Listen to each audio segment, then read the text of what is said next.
E para começar, a gente vai repercutir um pouco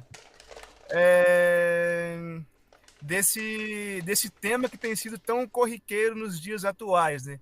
As questões trabalhistas e tal, questões relacionadas ao trabalhador. E nós encontramos essa reportagem no G1 que reflete muito bem como está sendo complexo debater esses temas nos dias atuais, porque parece que tem se mudado a relação do trabalhador com o trabalho, assim, essas coisas têm acontecido. Eu acho que os adventos da tecnologia são partes desse processo que tem reforçado e, digamos, potencializado essas mudanças. E a gente vai mostrar um pouco para vocês aí dessa matéria do G1. Essa questão do trabalho e a visão das pessoas com respeito ao trabalho, eu acho que a gente não pode deixar de salientar o papel da mídia e por que não, das redes sociais sobre a visão que principalmente os trabalhadores pobres têm em relação ao trabalho atualmente, né? Porque a gente está vivendo um tempo, pelo menos nos últimos 10 anos, onde a população tem sido bombardeada com a ideia de que você tem que ser empreendedor, né? Nós tivemos a alteração das leis trabalhistas em 2017. Então, isso que nós começamos a ver, essas manifestações que nós vamos começar a ver e já estamos vendo daqui para frente, eu acho que é um pouco fruto disso, né? Da ação governamental mudando a legislação trabalhista, mas também o impacto da mídia e das redes sociais na mente das pessoas, meu. E falta de discernimento, assim, de quem é, de qual grupo você pertence e de como você se articula no mundo a partir do trabalho, né? Mas vamos ver aqui a reportagem do G1 também, né? Que traz um pouco da visão de que eu tenho amigos que ministram aula para ensino fundamental e médio que têm relatado isso para mim, como os alunos assim expressam-se com respeito ao trabalho e sobre as leis trabalhistas, né? Vamos ver então, Aziz. Posso tocar? Sim, manda ver. Se tudo der errado, eu viro CLT. Oi? Gente, eu não quero trabalhar CLT. Mas cadê os jovens desse Brasil? Emprego com carteira assinada virou sinônimo de perrengue. É a rotina de acordar cedo, pegar ônibus lotado, ouvir bronca de chefe, e tudo isso às vezes por um salário mínimo. E do ser CLT é qual? Andar de ônibus todo dia. Esse, vocês acham que CLT é isso? A pessoa que pega a condução, que responde para chefes? Muita gente, chefe, pessoal mandando. Vou bem falar o que ela falou pra mim, porque é o pensamento de alguns jovens. Eles acham que CLT é pobre. Mas o que será que está por trás dessa percepção? Para começar, a gente precisa entender que esse pensamento não é de hoje. A antropóloga Rosana Pinheiro Machado, que estuda transformações no mundo do trabalho, explicou pra gente que o emprego no Brasil sempre foi visto como algo degradante, muito por conta do nosso passado escravagista. Até hoje, principalmente para quem é de baixa renda, os serviços costumam exigir muito e pagar pouco. Por isso, muita gente prefere se virar por conta própria mesmo. Mas é que agora, mais recentemente, esse discurso cresceu ainda mais nas redes sociais. Um estudo da própria Rosana mostrou que influenciadores têm aproveitado essa insatisfação dos trabalhadores para vender a ideia de que é muito mais fácil ganhar dinheiro na internet, com cursos de empreendedorismo digital.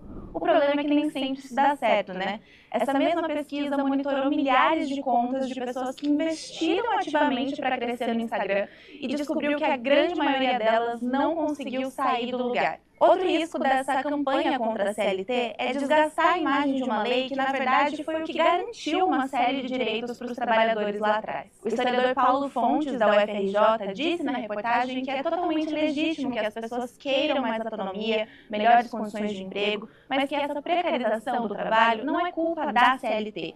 Para ele, por mais que a gente precise sim atualizar as leis para dar conta das novas dinâmicas de trabalho, isso tem que ser feito garantindo os direitos trabalhistas. Mas e você, o que tem achado sobre essa rejeição dos jovens da CLT? Isso foi, aos poucos, sendo incutido na população para que você pudesse ter essa mudança de pensamento. Mas é interessante notar que, à primeira vista, as pessoas acham que se ela não tiver um regime de trabalho conectado à CLT, elas não vão ter que pegar ônibus, não vão ter que trabalhar 8 horas, sabe? Elas não vão ter que se relacionar com o superior. É essa noção que muitas vezes solapa o trabalhador, isso às vezes é um fato. Às vezes não é real, porque se você for trabalhar como autônomo, como MEI, você vai ter que, dependendo da atividade, enfrentar as mesmas coisas, até em cargas horárias maiores, né? Que é a rotina de quem trabalha, por exemplo, vinculado a algum aplicativo, entendeu, Zias? Sim, sim. Cara, eu vejo assim, parece, olhando, cara, esse vídeo, ele revela muitas coisas para mim. Eu acho que a noção de empreendedorismo também, ela tá meio avacalhada, cara, a meu ver, assim. Porque, por exemplo, as pessoas têm uma visão meio ilusória de que empreender é algo que vai te dar ali conforto imediato ou resultados imediatos. Eu acho que quando você fez a relação com as redes sociais, é meio isso, cara. Você vê hoje na rede social lá o empreendedor que, de certa forma, está tendo um sucesso ali, ou que está conseguindo vender seu produto ou vender seu serviço ali. Só que as pessoas, muitas vezes, não olham ali os bastidores desse trabalhador, entende? É uma coisa que parece que muitas pessoas não conseguem enxergar. Eu vejo meio que isso, cara, assim, porque como você disse mesmo, tá, cara, se você for empreender, muitas vezes você vai trabalhar o dobro do que um CLT trabalha, cara, e muito mais, você vai ter uma responsabilidade, às vezes, muito maior, e não vai colher os resultados do fruto do seu trabalho, muitas das vezes. Cara, é só olhar os dados não mentem, pô. A maioria das empresas que se abrem no Brasil, empresas e negócios, eles fecham, não dão certo. Tá, aí você não vai trabalhar CLT, você vai fazer o quê? Ou você vai trabalhar por aplicativo, que é o mais comum, ser motorista, ou então trabalhar por algum aplicativo, que existem vários hoje em dia, e que você muitas vezes vai incorrer ali, vai passar por esses mesmos problemas, às vezes almoçar ali dentro de um carro, ou não vai ter hora de almoço, não vai ter, enfim, você vai passar por tudo aquilo que a gente viu as pessoas criticarem nos vídeos ali, né? Que os jovens criticavam nos vídeos ali, e às vezes muito mais. Então, assim, eu não estou dizendo aqui, cara, porque que não quero deixar que as pessoas pensem aqui, que eu estou falando que é ruim empreender, e para não empreender, que o CLT muitas vezes é melhor que empreender. Não é isso.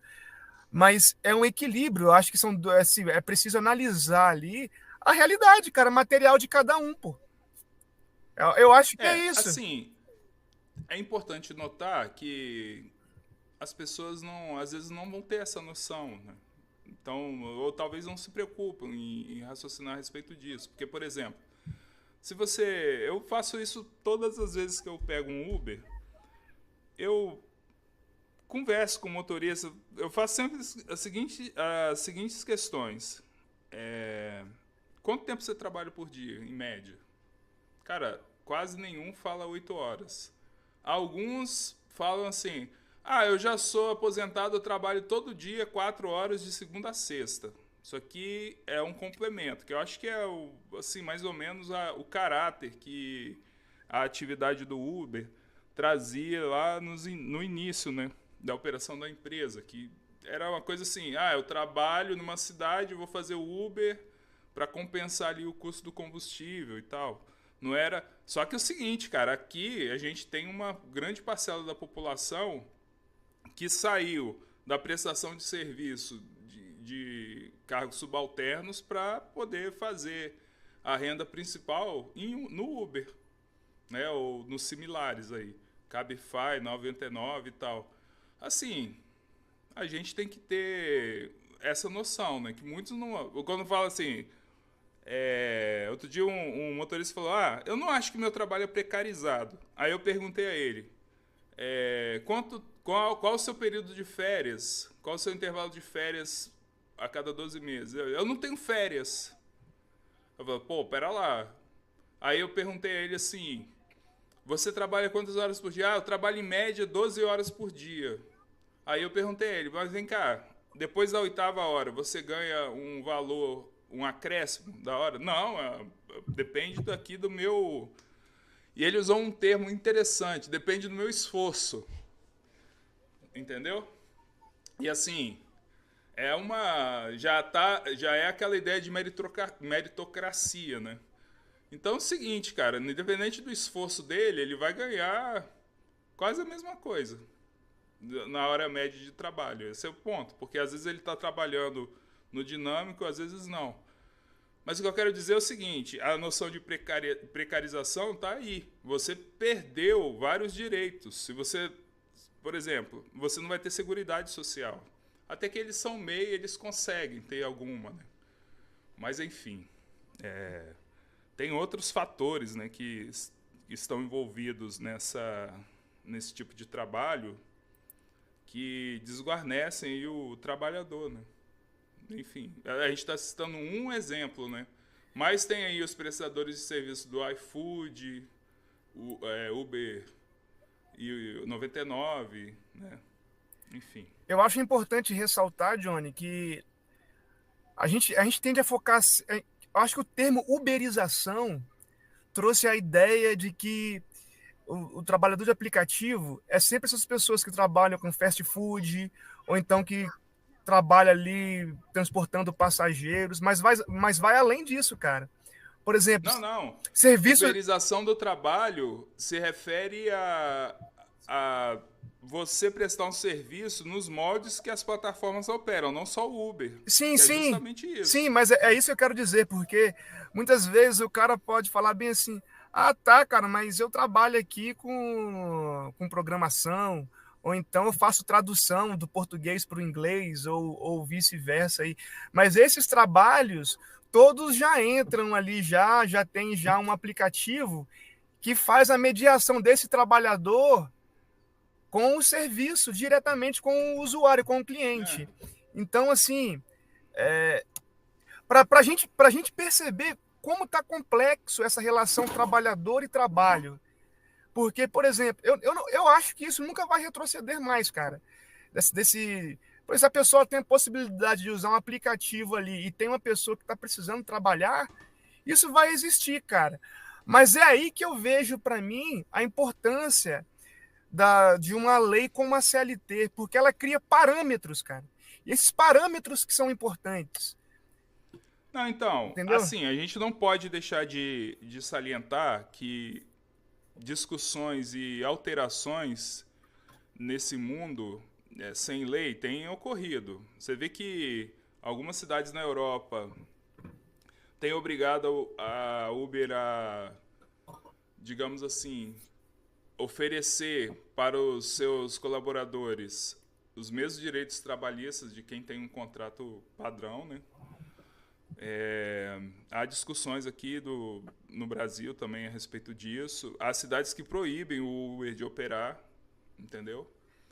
Nós temos aí, recentemente, nós tivemos uma discussão aí sobre a escala 6x1, né? Isso já ocorreu em alguns lugares do mundo, alteração, redução da quantidade de horas trabalhadas na semana, enfim. Eu acho que depende muito da reação que as pessoas vão ter, né? Para se proteger. Primeiro é aquela coisa, né?